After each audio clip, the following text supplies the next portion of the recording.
ගරු සුජීව දිසානායක මහතා අධිකරණ සහ ජාතික ඒකාබද්ධතා අමාත්‍යතුමාගෙන් ඇසීමට ප්‍රශ්න අහනවා කරු කතානායකතුමනි. ගරු අධිකරණ අමාත්‍යතුමා.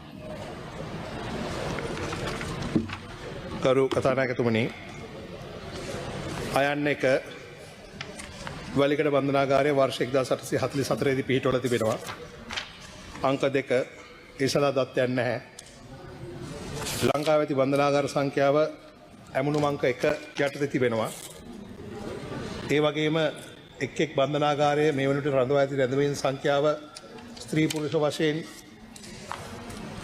කොපමණද කියලා අහලා තිබෙනවා. එයට අවශ්‍ය දත්ත පත්‍රිකාව මට ලැබුණා. මා මේ නිශ්චිත මොහොතේ ඒක සභාගත කළ හැකි. ඊට අමතරව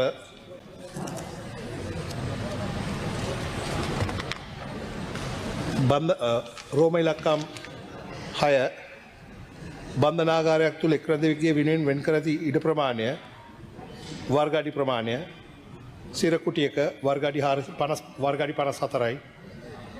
ආයන්න රෝම ඉලක්කම් 1 වාරියපොළ බන්ධනාගාරය, ආයන්න 2 418යි, ආයන්න රෝම ඉලක්කම් 3 1636යි.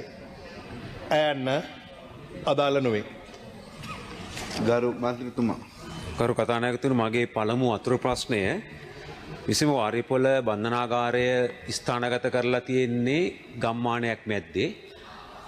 ප්‍රධාන මාර්ගයේ ඉඳන් සාමාන්‍යයෙන් කිලෝමීටර් 1කමාරක් විතර ඇතුළට ගියයින් පස්සේ එතකොට මේ බන්ධනාගාරයට වයම් පළාතේ බොහෝ ප්‍රදේශවලින් සිර රැඳවියන් ගෙනල්ලා නතර කරලා තියෙනවා. ඔවුන් බලන්න විවිධ ප්‍රදේශවල ජනතාව ඒ ගම්මානය හරහා ඇතුළට ගමන් කරනවා. මේ වෙනකොට විශාල අනාරක්ෂිතභාවයක් ඒ ප්‍රදේශය තුළ නිර්මාණලා තියෙනවා. ඉතින් මතුවලා තියෙන අනාරක්ෂිතභාවය පහ කරන්නට අඩුම වශයෙන් මේ ප්‍රදේශ ජනතාවගේ ඉල්ලීමක් තියෙනවා. පොලිස් මුරපලක් හෝ දවන්න පුළුවන් නම් හොඳයි කියලා. ඒ වගේ පියවරකට අධිකරණ අමාත්‍යතුමා හැටියට උත්තරයක් දෙනවද කියන ප්‍රශ්නය. කතානායකතුමනි, ගොඩක් රිමාන්ඩ් බන්ධනාගාර මීට පෙර ඇති කරපු ස්ථානවල තමයි තිබෙන්නේ. එහි ගමේ ජනතාවට යම් ගැටලුවක් මොනවා හරි පැහැදිලි කිරීමක්, ඒ බියක් මොකක් හරි දැනෙනවා නම් ඒක විසඳන්න අපි පියවර ගන්නට ඕන.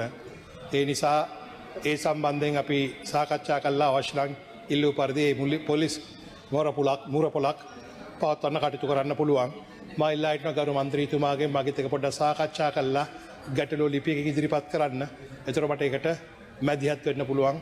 මහජන සහ ආරක්ෂා අමාත්‍යාංශයේ සහාය ඇති. ගරු මන්ත්‍රීතුමා. කරු කතානායකතුමාගේ දෙවෙනි අතුරු ප්‍රශ්නය වාරියපොළ බන්ධනාගාරය තුල අක්කර 25කට එහා දැවැන්ත භූමියක් තියෙනවා. මම හිතන්නේ අපේ අධිකරණ අමාත්‍යතුමා ප්‍රකාශ කරපු ආකාරයට ඒකේ සාමාන්‍යයෙන් රඳවන්න පුළුවන් 418යි. නමුත් මේක 1600කට එහා ප්‍රමාණයක් සාමාන්‍ය දවස ගානේ රැඳී ඉන්න නිසා විශාල පාරිසරික ප්‍රශ්න ගොඩක් නිර්මාණලා තියෙන. විශේෂයෙන්ම ඒ අවට ගම්මානයේ තියෙන විශාල වැවක්.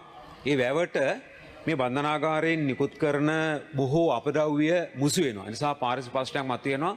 දැදුර ආශ්‍රිත ජල පිරිපහදු මධ්‍යස්ථාන තියෙනවා. ඒකටත් මේ ප්‍රශ්නේ ලොකු ප්‍රශ්නයක් වෙලා තියෙනවා. නිසා මේ අධිකරණ මේ උසාවි මේ සිරමැදිරි පද්ධතිය තුළ අලුතින් ගොඩනැගිලි ඉදි කිරීමට හැකියාව තියෙනවා. නිසා මේ ඉදිරි අයවැයේදී ඒ පිළිබඳ වැඩි අවධානයක් යොමු කරලා ඒ පහසුකම් ටික සපයන්න මැදිහත් වෙනවද කියන ප්‍රශ්නේ. උත්තරය කතානායකතුමනි, ඔව්. මක් නිසාද අපි බැලුවොත් අපේ සමස්ත රැඳවුම් ප්‍රමාණය 10000 රැඳවියන් තියාගන්න පුළුවන් ගාන 10000 ගානක්. ඊට වඩා අධික ප්‍රමාණයක් දැන් රිමාන්ඩ් බන්ධනාගාරවල සහ සාමාන්‍ය හිරගෙවල් තුල ඉන්නවා. මේ වන විටත් අපි අලුතින් ගොඩනැගිලි හදන්නත් සමහර අධිකරණ වෙනත් ස්ථානවලට විතන් කරන්නත් කටයුතු කරමින් යනවා. ඒ වගේම ඔබ කියන එක හරි. මා වාරියපොළ බන්ධනාගාරය ගැන නොදන්නවා වුණාට ගොඩක් බන්ධනාගාරවල රැඳවියන් ප්‍රමාණය වැඩිවීම නිසා සෞඛ්‍ය ආරක්ෂක ප්‍රශ්නත් ඉස්මතු වෙලා තිබෙනවා. මම අනිවාර්යයෙන්ම මේකට අවධානය යොමු කරනවා. මම ගරු මන්ත්‍රීතුමාගේ ඉල්ලා හිටින්නේ මට නැවත ඉදිරියටත් මේ ගැන මට තව කරුණු දක්වන්න. මා මේ පියවර ගන්නම්. මොකද මේ රැඳවියන්ගේ ආරක්ෂාව ඕනේ, වටේ ජනතාවගේ ආරක්ෂාවත් ඕනේ. ඒ සියල්ලම බලන්න කටයුතු කරනවා. කොහොම ස්තුතියි.